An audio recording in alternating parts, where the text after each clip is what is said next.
This is The Creative Way on the Jefferson Exchange. I'm Vanessa Finney. This month brings the 18th annual Sundial Film Festival, held at the historic Cascade Theater in Reading.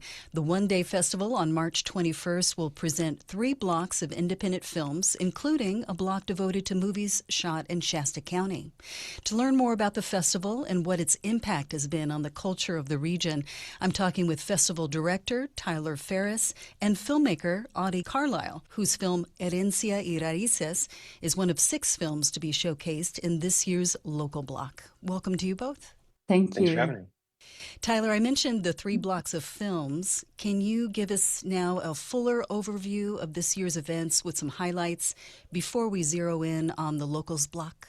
Yeah, absolutely. So the day is a single day festival, and we have a 10:30 a.m. screening, a 2 p.m. screening, and a 7 p.m. screening.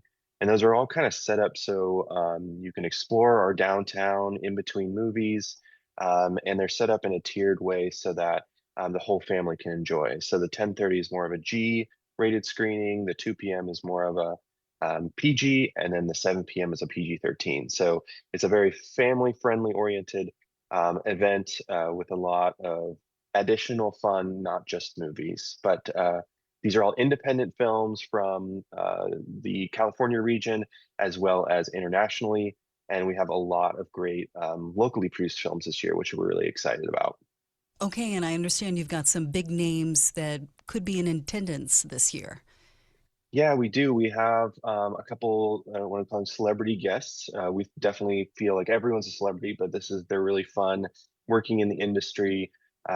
We have Kate Cobb, who is a director, and she's also in NCIS and a bunch of other shows. We also have Kevin Bigley, who is in a TV show called Upgrade, and we're just really excited to have them here along with our other prestigious film festival attendees and, of course, our filmmakers. Now, what kind of topics are being touched on in the local films? Sure. So we have a couple narratives, which is really, really great. Um, Out of our area, we typically see a lot of documentaries like Autie, which is wonderful. But this year we've seen some locally produced narratives, which is really cool. They range from topics about um, kind of end of life discussions to missed connections in relationships. And then we have a really fun student animated slash documentary that features voices from Steve Martin and a couple other well-known actors. So it's very, very cool. Oh, fun. And how many films were submitted this year, and how many are you ultimately showing? Yeah, we actually received 150 films this year, which was our record number, and we selected 25 in total throughout the whole day. So, um, very honored to get all those submissions in, and I think our filmmakers that were selected are very special, and were really standouts in that full submission pool. Okay. And in just a couple of minutes, I'm going to talk to you about sort of the broader picture in Reading and Shasta County. But Audie, I'd like to get some more information on your film. Tell us about the subject of your movie. So I made a 7-minute documentary short, as you said, called Herencia y Raíces.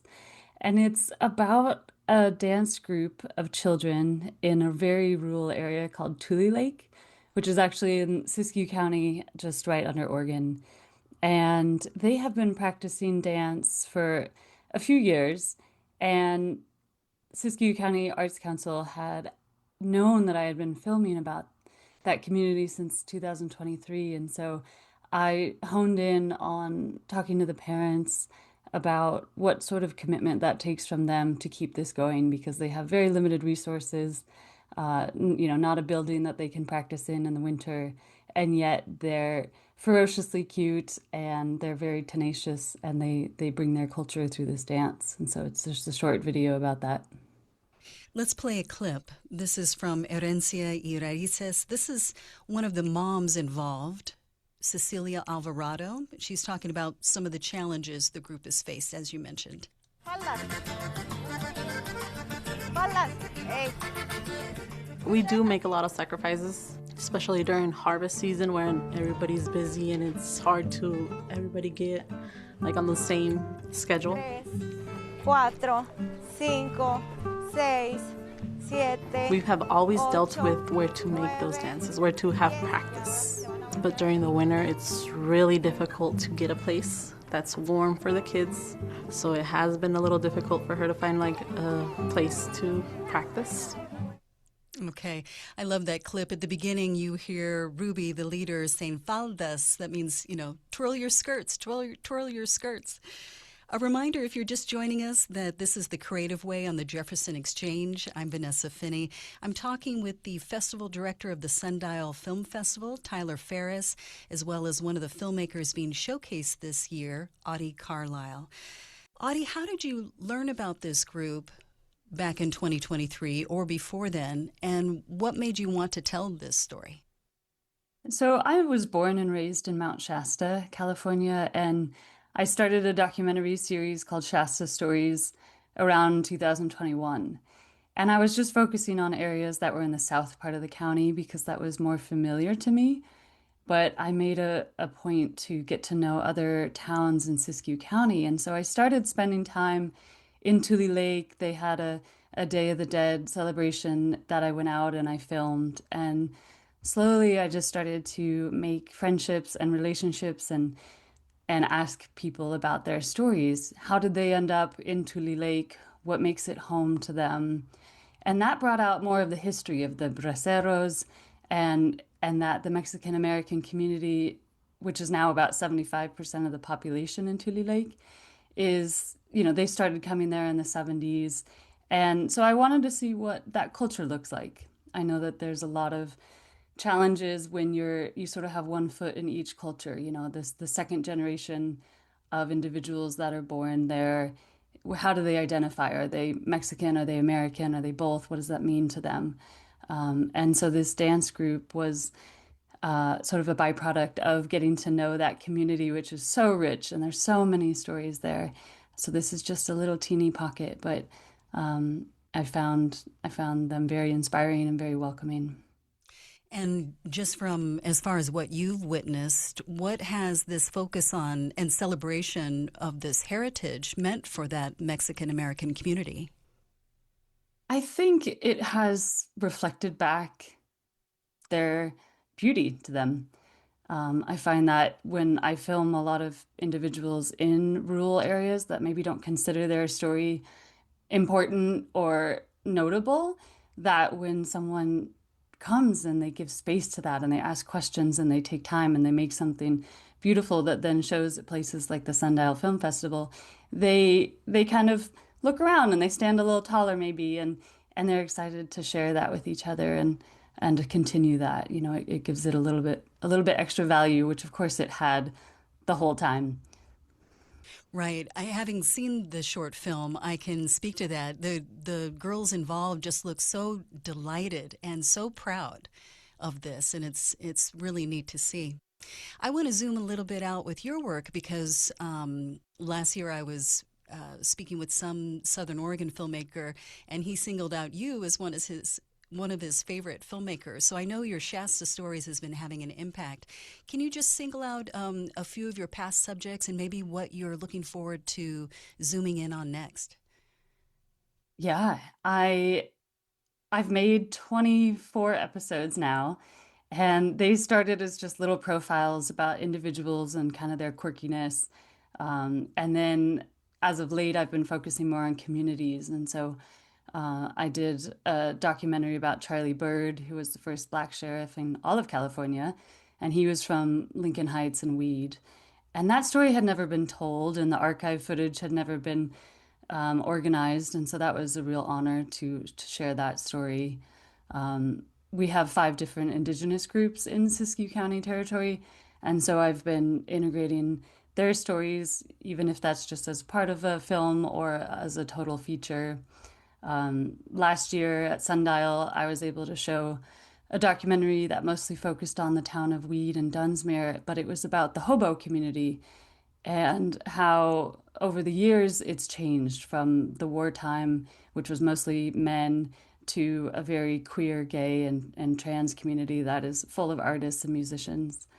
I have about 6 episodes still in the making, and those range from what is stand-up comedy in a rural town to looking at the effects of the dam removal in a local way and the Hmong community.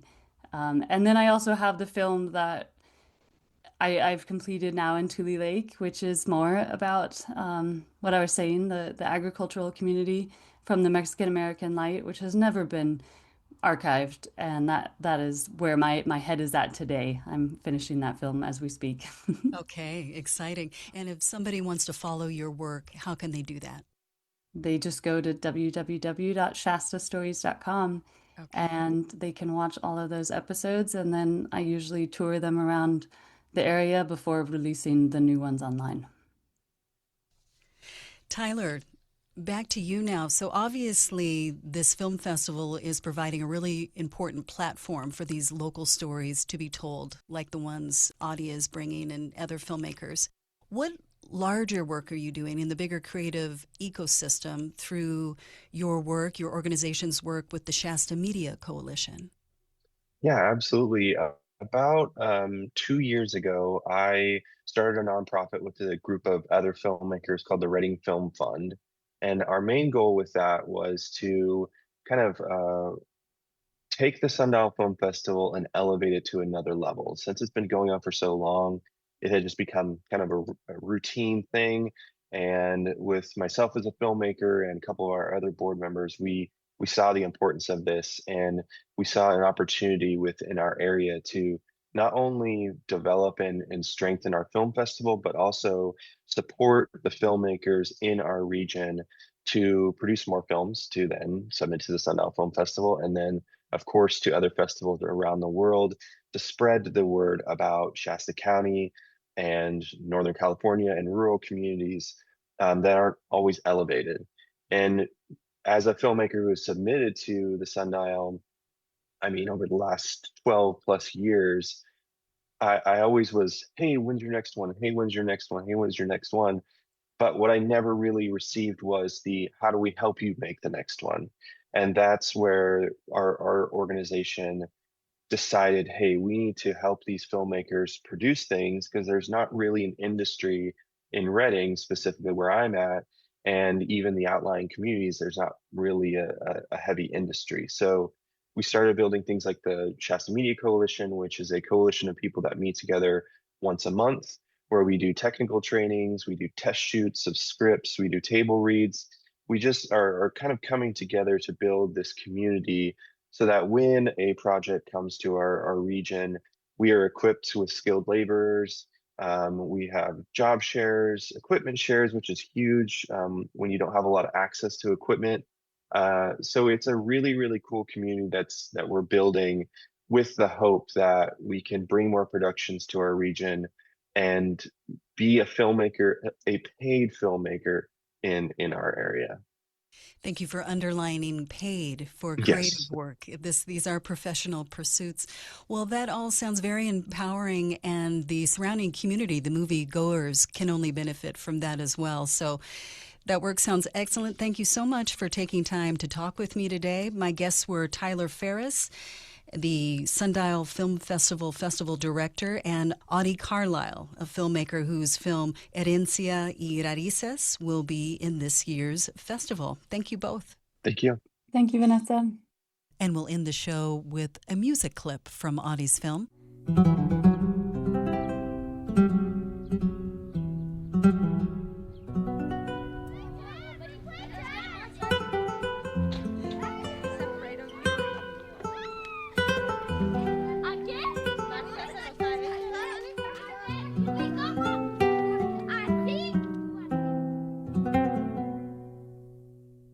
You've been listening to The Creative Way on the Jefferson Exchange. I'm Vanessa Finney. Thanks for listening today. You can learn more about the Sundial Film Festival and get tickets at cascadetheater.org. That's THEATRE.org.